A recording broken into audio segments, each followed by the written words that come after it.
And for more on this story, let me bring in our correspondents, Daria Bondarchuk. She's joining us from Moscow, and Michal Bardavid in Istanbul. Thank you so much for joining us. So let's begin with Daria. President Putin made strong remarks against terrorism after the death of Andrei Karlov. What specific measures can we expect to be rolled out in the near future?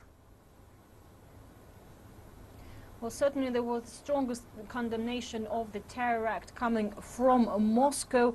Russia has not experienced the attack at its diplomat of that scale for over 90 years. And Russia's President Vladimir Putin has held an emergency security meeting on the night of the attack and has ordered for security measures to be stepped up across all embassies, all Russian embassies around the world.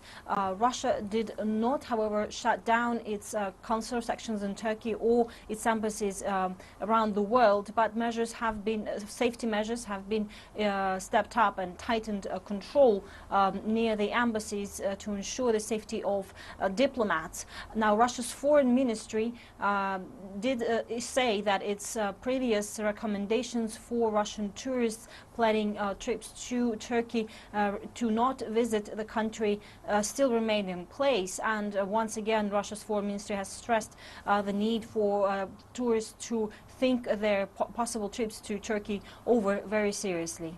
And as we just mentioned, Michal, Russia has sent its own team of investigators to Turkey. What's the latest on that? Are there any new findings at this stage? Yes, as soon as the investigators team arrived from Russia, they went to Ankara and they inspected the art gallery where the assassination took place. The two teams have been gathering clues. They've been going through the assassin's phone records, through his computer. It was also reported that he stayed at a hotel very near to the art gallery 2 nights before this assassination took place. So they have sealed the room that he was staying. They're going through all the clues in that hotel room as well. But this assassination seems very well planned, so it's not likely that he was acting alone. Officials believe he was probably part of a terrorist organization. They're trying to link him to potential terrorist organizations. Right now, the Turkish government specifically has been focusing on the Fethullah Gülen terrorist organization, which the government blames the failed coup attempt that took place in July also on this Gülenist movement. Now, the assassin has also studied at a prep school that belongs to this Gülenist movement. However, there was already a statement made by this movement, and they say they have no connection to this assassin. Well, Michal, I also want to ask you this. Leaders of the two countries have agreed that this one incident will not affect bilateral ties, but they will work together, closely together, to combat terrorism. What can you tell us about their potential cooperation? Yes, it seems this terror attack has paved the way for stronger cooperation. The two countries have been united right now. They're standing together very strongly.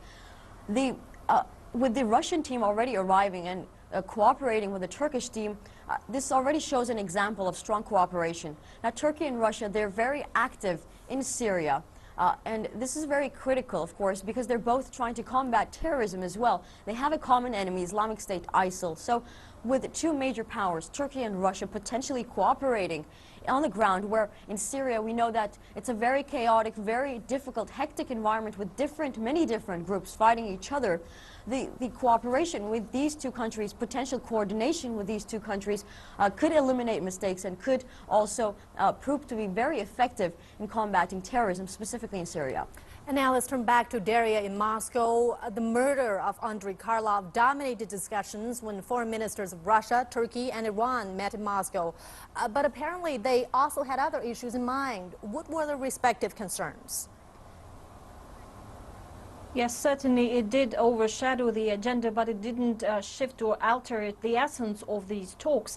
Following several rounds of bilateral and trilateral talks between foreign ministers and defense ministers of Russia, Turkey and Iran on Tuesday, the three sides agreed and made a joint statement. Russia's foreign minister Sergei Lavrov has called this format very constructive, and that the statement, the joint declaration, confirms and reassures the sovereignty and integrity of Syria as a democratic state. In particular, the three sides have agreed that they will pursue a peaceful, looking for a peaceful solution for the Syrian crisis.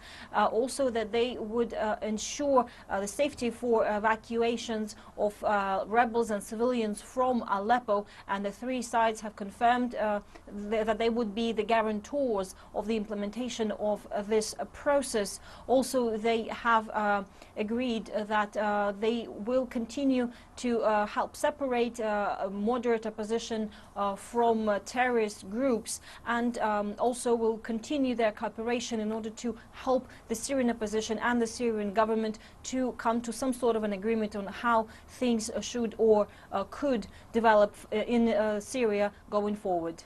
Well, Daria Bondarchuk and Michal Bardavid, thank you so much for bringing us the latest.